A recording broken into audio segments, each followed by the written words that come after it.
Assalamualaikum. Pada kesempatan kali ini saya akan melakukan clinical skill learning untuk skill pemeriksaan luar pada tubuh jenazah.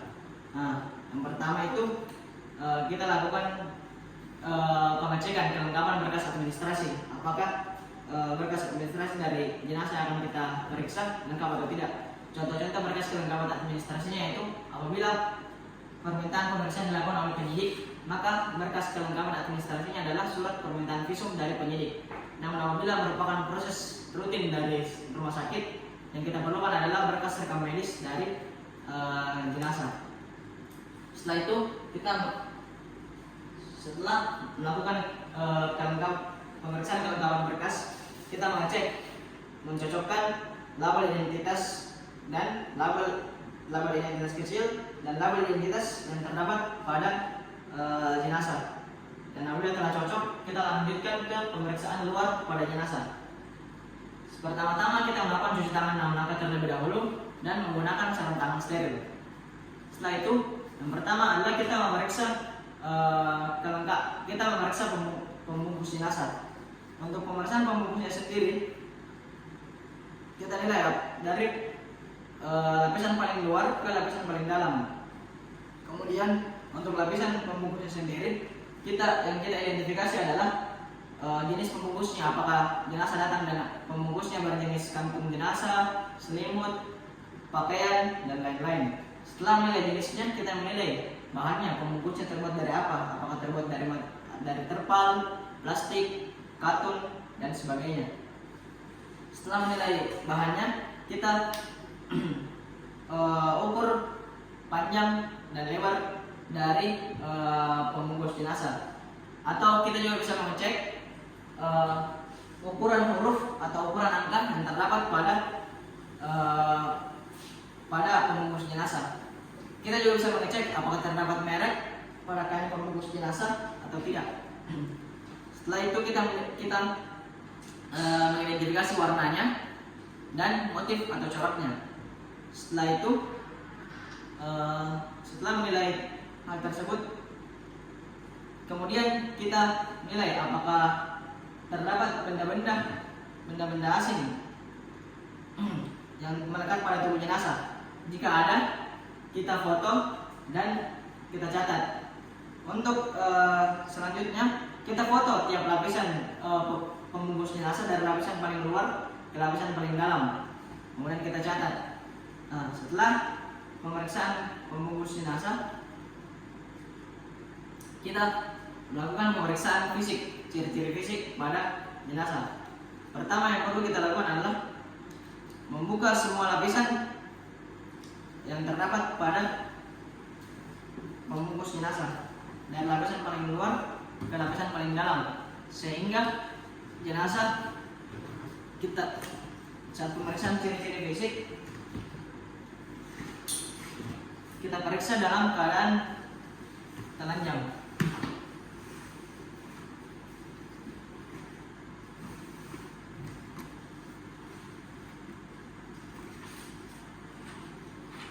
Nah,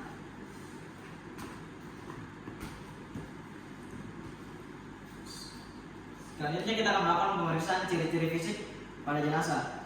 Yang pertama, setelah membuka seluruh pembungkus jenazah, kita posisikan jenazah dalam posisi anatomis.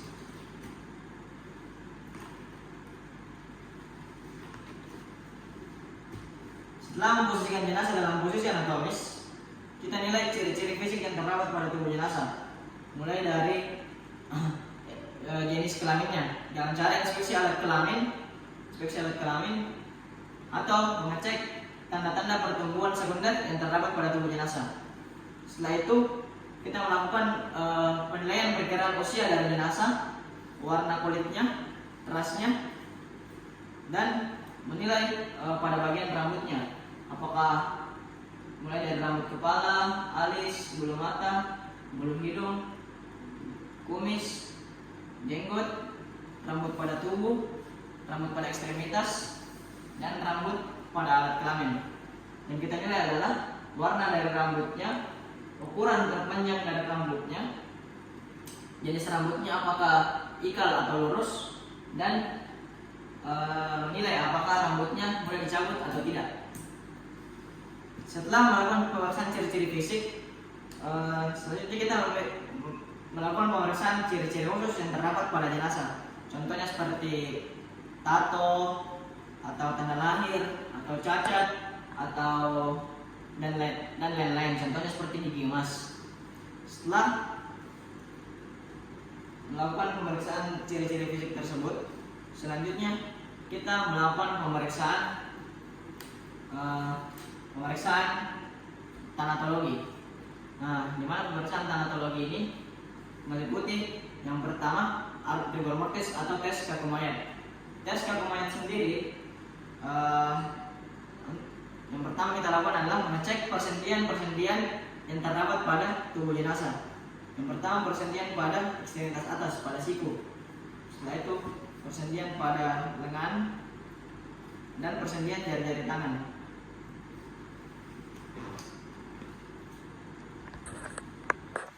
Setelah itu kita melihat persentian pada ekstremitas bawah, pada persentian pada lutut, pada pergelangan kaki, dan pada jari-jari kaki.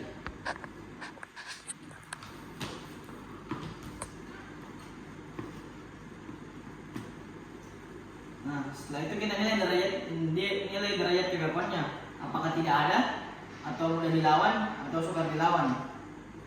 Dan kita juga mengecek pada pergelangan tangan jenazah, apakah terdapat tanda tarik spasm atau tidak. Nah, setelah melakukan pemeriksaan rigor mortis, selanjutnya pemeriksaan rigor mortis atau pemeriksaan lebam pada mayat. Yang pertama perlu kita lakukan adalah menginspeksi jenazah dari seluruh sisi.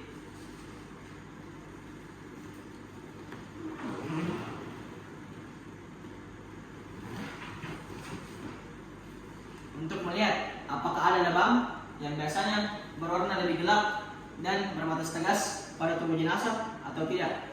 Setelah itu kita melakukan penekanan apabila terdapat pada lebam untuk melihat apakah terjadi blanching atau lebam berwarna menjadi lebih pucat saat ditekan. Setelah itu kita nilai apakah lebamnya menetap atau masih bisa menghilang. Setelah itu yang perlu kita ketahui pada pemeriksaan rigor mortis adalah pemeriksaan ini sulit dilakukan pada jenazah yang meninggal akibat shock hipovolemik atau jenazah yang memiliki riwayat anemia. Selanjutnya setelah melakukan pemeriksaan rigor mortis, kita melakukan pemeriksaan algor mortis. Namun biasanya pemeriksaan ini sulit untuk dilakukan karena banyak faktor yang bisa menyebabkan hasil pemeriksaan menjadi rancang dan membuat bias penentuan interval postmortem. Biasanya pemeriksaan algor mortis sendiri dilakukan pada penemuan kasus baru dan pemeriksaan ini sendiri tidak perlu dilakukan apabila jenazah telah dimasukkan ke dalam lemari pendingin. Setelah melakukan pemeriksaan algor mortis, kita melakukan pemeriksaan dekomposisi atau ada atau tidaknya pembusukan pada tubuh jenazah. Yang pertama adalah kita melihat apakah ada tanda-tanda kehijauan, sakro, atau adanya pelebaran vena-vena superficial atau marbling pada kulit jenazah. Nah, selanjutnya kita melihat apakah ada tanda-tanda kecoklatan pada rongga hidung, rongga mulut, atau lubang telinga. Apakah ada tanda-tanda kecoklatan akibat pembusukan atau tapi kita bedakan dengan bercak darah. Kemudian kita nilai apakah ada pembusukan akibat gas pada bagian tubuh yang memiliki rongga seperti perut dan wajah. Dan pada wajah sendiri bias bola mata dan lidah bisa terdalam keluar akibat bloating. Selanjutnya kita mengecek apakah ada vesikel atau bulla atau kemelupasan kulit lapisan epidermis pada tubuh jenazah yang mirip dengan luka lecet. Dan kita juga bisa mengecek apakah pada jari-jari kaki dan tangan jenazah apakah ada degloving atau tidak. Setelah itu, setelah melakukan pengecekan pembusukan, kita juga mengecek rambut jenazah, mulai dari rambut kepala, alis, bulu mata, bulu hidung, kumis, jenggot, rambut pada ekstremitas, rambut pada tubuh, dan rambut pada kemaluan. Kita nilai apakah rambutnya mudah dicabut atau tidak. Setelah itu kita nilai apakah ada tanda-tanda mumifikasi, adiposera, sabonifikasi, dan maserasi pada tubuh jenazah. Setelah melakukan pemeriksaan tanatologi, kita melakukan interpretasi interval postmortem dari tubuh jenazah. Setelah melakukan pemeriksaan tanatologi, selanjutnya kita beralih ke pemeriksaan tanda-tanda asfiksia. Yang pertama, pemeriksaan tanda-tanda asfiksia sendiri, kita mulai dari kita menggunakan pen light untuk melihat pada konjungtiva jenazah, dari konjungtiva palpebra dan konjungtiva bulbi, untuk melihat apakah ada atau tidaknya PTKI atau tanda-tanda ADS. Setelah itu kita nilai pada bibir bagian luar pada jenazah dan bibir bagian dalam, serta gusi dan palatum untuk melihat ada atau tidaknya PTKI, tanda-tanda cyanosis atau tanda-tanda anemis. Selanjutnya kita nilai pada jari-jari tangan dan jari-jari kaki jenazah, apakah terdapat tanda-tanda cyanosis atau tanda-tanda anemis. Setelah melakukan pemeriksaan asfiksia, kita beralih ke pemeriksaan gigi jenazah. Untuk pemeriksaan gigi sendiri, pertama kita memeriksa kelengkapan gigi gerigi dan dibedakan antara pemeriksaan gigi dewasa dan gigi susu. Kita harus bedakan apakah gigi dewasa atau gigi susu. Pada gigi dewasa sendiri, kita periksa pada gigi rahang belakang atau molar 3, apakah sudah mengalami erupsi atau belum. Selanjutnya, kita menilai tanda-tanda kelainan pada gigi, apakah terdapat gigi yang hilang atau gigi palsu. Setelah itu, kita memeriksa ada atau tidaknya karang gigi pada mulut jenazah. Lalu kita ketahui bahwa pemeriksaan gigi ini sendiri berfungsi untuk menentukan usia, ras, dan identitas dari jenazah yang kita periksa. Untuk interpretasi pemeriksaan gigi lebih lanjut, kondisi gigi lebih lanjut, bisa kita konsultasikan ke ahli odontologi forensik. Setelah melakukan pemeriksaan gigi, kita beralih ke pemeriksaan lubang-lubang yang terdapat pada tubuh jenazah. Yang pertama, pada rongga hidung. Kita mengecek apakah kita melakukan pen light untuk mengecek apakah ada tanda-tanda, apakah ada cairan, benda asing, atau tanda-tanda kelainan lainnya. Kita juga melakukan hal yang sama pada lubang telinga untuk mengecek apakah ada cairan, benda asing, atau tanda-tanda kelainan lainnya. Lalu pada rongga mulut untuk melihat apakah ada cairan, benda asing, atau tanda-tanda kelainan lainnya. Lalu kita mengecek pada anus pasien untuk melihat apakah ada cairan, benda asing, feses, atau tanda-tanda kelainan lainnya. Pada pasien laki-laki, pada jenazah laki-laki, kita mengecek bagian uretra untuk melihat apakah ada urin atau air mani. Namun pada pasien perempuan kita mengecek bagian uretranya untuk melihat apakah terdapat urin, dan kita juga mengecek liang vagina untuk melihat apakah ada prolaps uteri atau ekstrusi janin akibat pembusukan.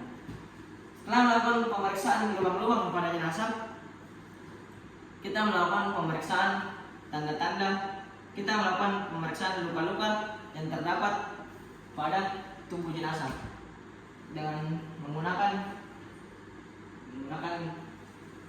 spons. Namun untuk pemeriksaan luka-luka sendiri, pertama kita bersihkan menggunakan spons. Namun apabila sulit, kita bisa membasahi spons terlebih dahulu dengan menggunakan air bersih. Untuk langkah-langkah pemeriksaan luka-luka pada jenazah sendiri bisa menggunakan langkah-langkah yang sama dengan pemeriksaan deskripsi luka. Lalu selanjutnya, setelah pemeriksaan luka-luka pada jenazah, kita melakukan pemeriksaan patah tulang pada jenazah. Untuk pemeriksaan patah tulang tertutup sendiri, dianjurkan untuk melakukan pemeriksaan radiologi untuk melihat apakah benar-benar terdapat fraktur atau tidak. Namun jika pemeriksaan radiologi tidak memungkinkan, kita melakukan inspeksi pada tubuh jenazah yang dicurigai mengalami fraktur untuk melihat apakah ada tanda-tanda deformitas atau tanda-tanda krepitasi dari bagian tubuh tersebut. Setelah melakukan pemeriksaan pada tulang, kita melakukan pemeriksaan tanda-tanda tenggelam pada jenazah. Yang pertama,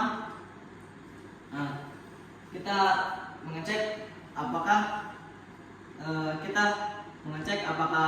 ada tanda-tanda tenggelam pada tubuh jenazah, seperti apakah ada busa berwarna merah atau putih pada rongga hidung atau rongga mulut jenazah. Selanjutnya kita mengecek apakah terdapat tanda-tanda tenggelam seperti adanya benda-benda asing dari air seperti pasir, tumbuhan, dan lain-lain. Setelah itu kita mengecek apakah pada tubuh jenazah terdapat tanda-tanda kutus anserina atau bulu kudu berdiri. Lalu kita mengecek pada jari-jari jenazah apakah terdapat tanda-tanda woman wash your hands atau tangan-tangan keriput yang mengindikasikan tenggelam. Lalu kita pada pergelangan tangan jenazah kita mengecek apakah terdapat cadaveric spasm atau tidak. Lalu setelah itu kita lakukan penilaian apakah ini merupakan dilakukan penilaian antara tanda-tanda intravital atau tanda-tanda postmortem. Mungkin sekian yang dapat saya jelaskan mengenai pemeriksaan luar pada jenazah. Kurang lebihnya mohon dimaafkan. Terima kasih. Assalamualaikum warahmatullahi wabarakatuh.